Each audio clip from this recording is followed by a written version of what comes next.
বিজনৌর থেকে সাইকেলে করে অনুপ শহরে এসে পৌঁছন সাইকেল র্যালির সদস্যরা। গঙ্গাকে পরিষ্কার রাখার ক্ষেত্রে এই শহরকে এক দৃষ্টান্ত বলা যায়। এটি গঙ্গার তীরের এমন একটি শহর যেখানে গঙ্গা দূষণ অনেকটাই কম। প্রশাসনের উদ্যোগ, গঙ্গা প্রেমীদের নিরন্তর প্রচেষ্টা এবং সাধারণ মানুষের সচেতনতা, এই তিনের মেলবন্ধনে এখানে গঙ্গা অনেকটাই দূষণমুক্ত।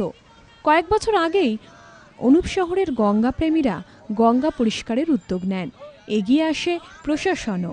বর্তমানে শহরের একমাত্র গঙ্গার ঘাট বাবস্টারগঞ্জে প্রতি রবিবার সকালে শহরের মানুষ 1.5 ঘন্টা শ্রমদান করেন গঙ্গা পরিষ্কারের জন্য। এছাড়াও অনুপ শহরে পৌরসভার পক্ষ থেকে প্রতিনিয়ত গঙ্গাকে পরিষ্কারের জন্য সাফাই কর্মী রাখা হয়েছে। শহরের বর্জ্য সুয়ারেজ ট্রিটমেন্ট প্ল্যান্টের মধ্যে দিয়ে পরিশোধিত হয়ে শুধুমাত্র আবর্জনাবিহীন জলই গঙ্গায় মেশে। সারা উত্তরপ্রদেশ জুড়ে বিদ্যুতের ব্যাপক ঘাটতি কারোর অজানা নয়। তা সত্ত্বেও জেনারেটর চালিয়ে এই এসটিপি চালানো হয়।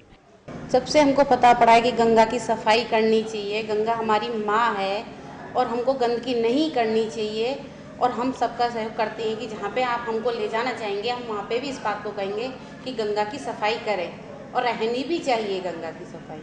नगर के संभ्रांत जन, जिनमें अध्यापक हैं, वकील हैं, पत्रकार हैं, चिकित्सक हैं, व्यवसायी हैं और विद्यार्थी हैं, ये लोग मिलकर रविवार को प्रातः 6 बजे से 8 बजे तक 2 घंटे श्रमदान कर गंगा के अंदर जो कचरा वगैरह रहता है उसे निकालते हैं।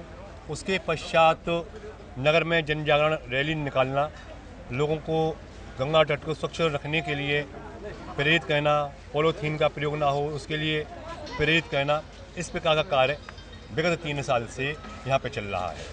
এরপর অনুপ শহরের বিখ্যাত স্কুল জেপিই বিদ্যামন্দিরে সাইকেল দলের সদস্যরা নাটক ও মুখাভিনয় প্রদর্শন করেন।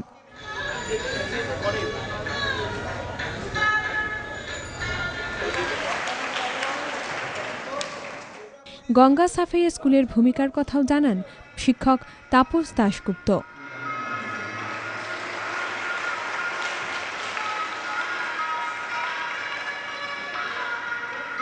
আমি যদি আমার স্কুলে 1700 বাচ্চাকে এডুকেট করতে পারি, ইনডাইরেক্টলি আমি 1200 প্যারেন্টসকে এডুকেট করছি। আর 1700 হয়তো ভবিষ্যতে এতজন নেই, এতজন প্রতিবেশী নিয়ে 3500 লোক মোটিভেটেড হবে। তো মোটিভেশন আপনি যেটা বলছেন, এই ওয়ার্কটা কিন্তু যদি মানে গঙ্গা ওয়ার্ক তো আমাদের সেন্ট্রাল গভর্নমেন্ট কবে থেকে নিয়েছেন, আজ কোনো কিছুই হয়নি। কিন্তু যদি হওয়ার কোনো চান্স থাকে এবারই হবে, কারণ এবার আপনারা আছেন সামনে। এর আগে আমরা বিজনৌর থেকে কাজরোলা হয়ে এই অনুপ শহরে এসে পৌঁছেছি। অনুপ শহরে গঙ্গা তীরবর্তী এলাকা কিন্তু অন্য যে সমস্ত গঙ্গা তীরের শহর রয়েছে তার থেকে যথেষ্টই পরিষ্কার, এবং এর জন্য কিন্তু স্থানীয় বাসিন্দা থেকে স্থানীয় প্রশাসন সবাই কাজ করে চলেছে নিরন্তরভাবে। অনুপ শহর থেকে ক্যামেরায় সাউন্ডের সাথে অরূপ কুমার নাথ, ওঙ্কার, অনলি ট্রুথ।